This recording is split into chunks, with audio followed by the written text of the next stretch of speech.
What is up YouTube? I'm Josh from the Despians, and I just got top 8 at my local OTS champion playing Branded Despia. Unfortunately, I couldn't go all the way. I kind of got sacked in top 8 by one of my good friends, but he ended up winning the whole thing, so, it's fine. But let's get on straight into the list. This is a completely different list than the one I brought and topped with at regionals. Like, it's using different theory, and it's even a higher count build, but I think I actually liked this build a little bit better, counter to what I said in my last video, but I think it's also a bit format dependent, or maybe I just woke up and became a better player overnight. But anyway, here's my top 8 OTS champ Branded Despia list. I played triple Aliber, of course, best starter still.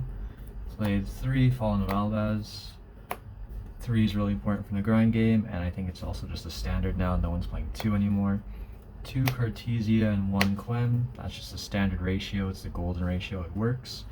Then I played 1 Rebellion, 1 Magnum Hut, and 1 Sarnier. This is a little bit of the same theory I carried over from my last deck list and keeping the mag in.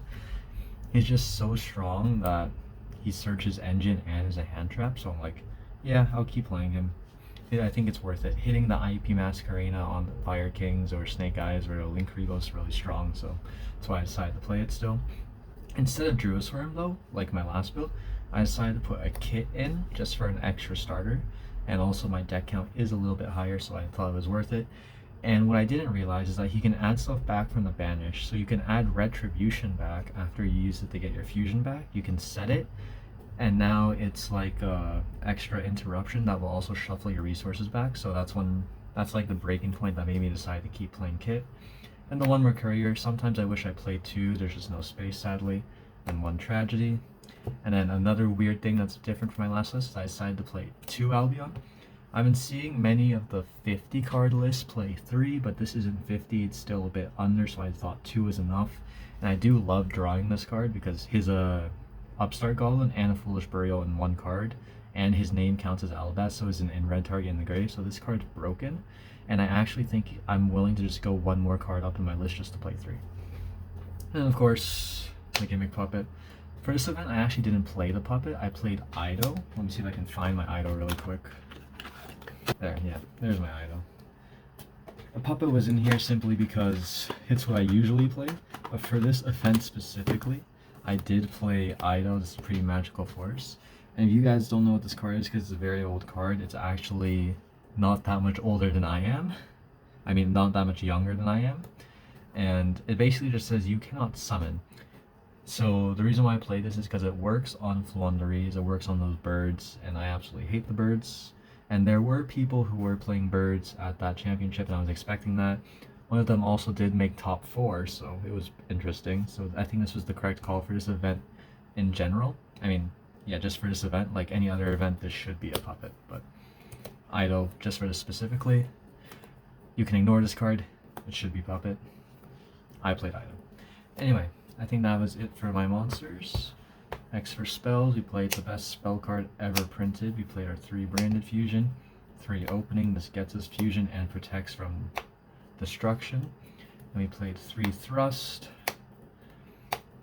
In my last list, I sided Thrust purely as a going second card and going first into some matchups. But that was because I was also playing the Crossout Designator, and I still do think Crossout's good. I do have like a heavy hand trap build that still plays the Crossout, and I think that list is just as good as this one.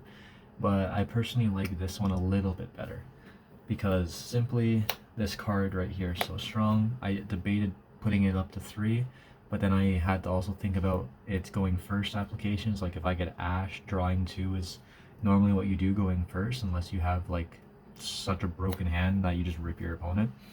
But the reason why I play 2 is because when I do use the Pot of Greed effect, I don't want to draw it into another talents. Another broken card is 3 Super Poly. I think I played this in my last list. This card will probably never leave Despia until there's like a tier 0 deck that's all different attributes and all different types, but that's not going to happen. The only good deck I can think that's like that right now, definitely nowhere near tier 0, but still good, is like Kashtira and Vanquish Soul. This card comes out against those 2 matchups. I only did play 1 Kashtira in the final round of Swiss, and I did win that match, so it wasn't bad. I didn't even draw the Super Poly, so it was no problem.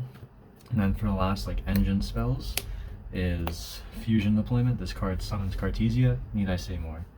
And then I, of course, this is actually new. I don't see many other Despia players doing this. I only saw one other regional topping list play this as well, but I didn't take this idea from them, you know? I just thought that, yo, great minds think alike.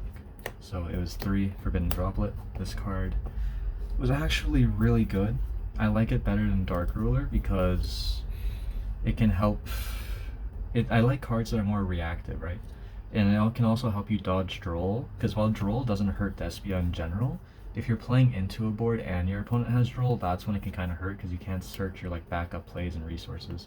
So like my favorite play of doing this is like normal summoning Albert. If they chain IP, I'll let them go into their SP or into their Appaloosa. And then on resolution with turn player priority, you use Droplet, send the Albert, and just negate their Appaloosa and search your Branded Fusion, and they can't Droll you. So that was one of the reasons why I love Droplet. I only did that play like once yesterday, but you know what? It's a strong play and I love it. And these guys, this could be at 2. 1's enough, honestly. And then starters and Called by the Grave is Called by the Grave. The card should be banned, or it should be at 3 in my opinion. Having it at 1 just feels so bad sometimes when your opponent has it and uses it against you. This card honestly just should be banned at this point, or put back to 3. If this goes put back to 3, we'd be playing 3. This card's insane. And then of course to complement the rest of our engine, played the Fusion Dupe for the thrust. This card's really nice. And then Retribution. I love using Retribution as an interruption too, just flipping it up, and then recycling resources and having it as a negate is really nice. And moving on to the extra deck, we played 2 Mirror Jades. Really proud of this. I got my little Mirror Jade an upgrade for this event. It was really nice. Still working on the second one, but you know we gotta start somewhere.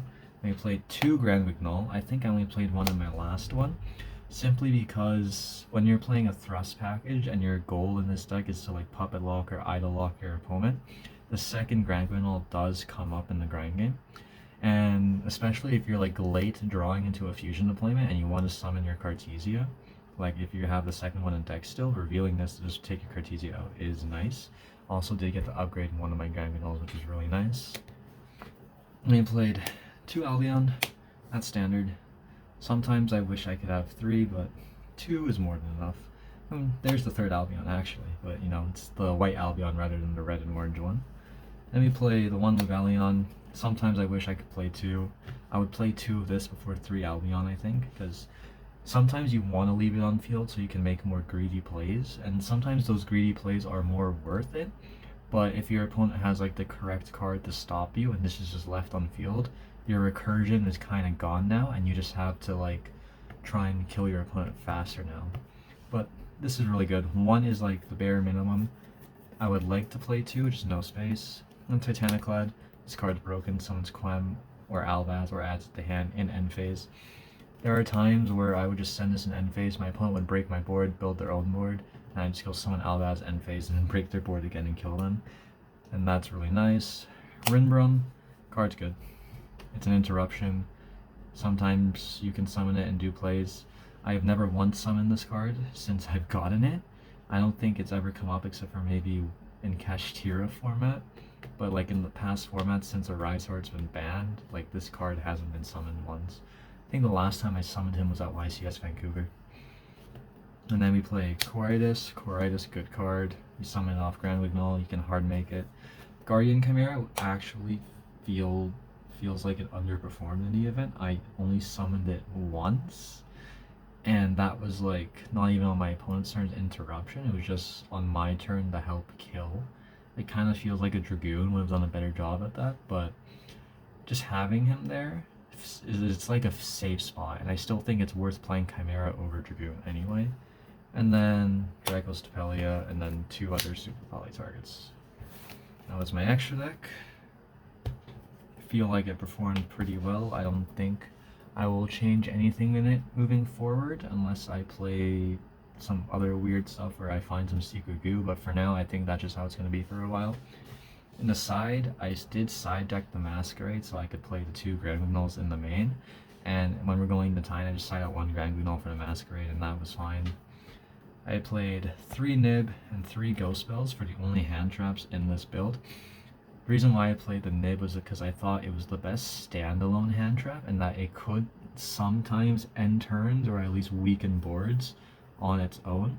And Ghost Spell was here as a defense to help me protect and ensure the Puppet Lock goes through because it can negate the Crows, the Bystials, and Called By, which is an important one.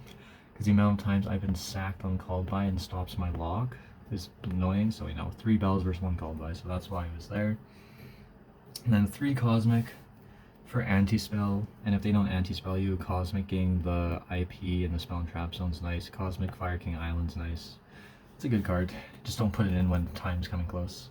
And I played 2 Soul Rays, just 2, because I do like starting with it, but I wanted space in the extra deck and as a thrust target, normal spell, so just 2. 2 is fine.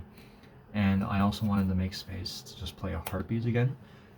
Honestly, I was debating playing this card, but the night before at Locals, I pulled the ulti, so I was like, alright, it's a sign to play Harpies. So I played Harpies, and there was one game against Fire King Snake Eye where I drew Harpies plus Cosmic and just annihilated the whole board. Unfortunately, the other 4 cards in hand were dead except for the branded opening, so my only play was go opening Aliber in the fusion, and then he ashed the fusion. And then I think I passed right after that, because what was the other cards in hand? I think were not a Sarnier. I think it was the Ido. It was Ido, Albaz, and what else? It was Ido, Albaz. Oh, it was 2 Albazes. And I just lost that game.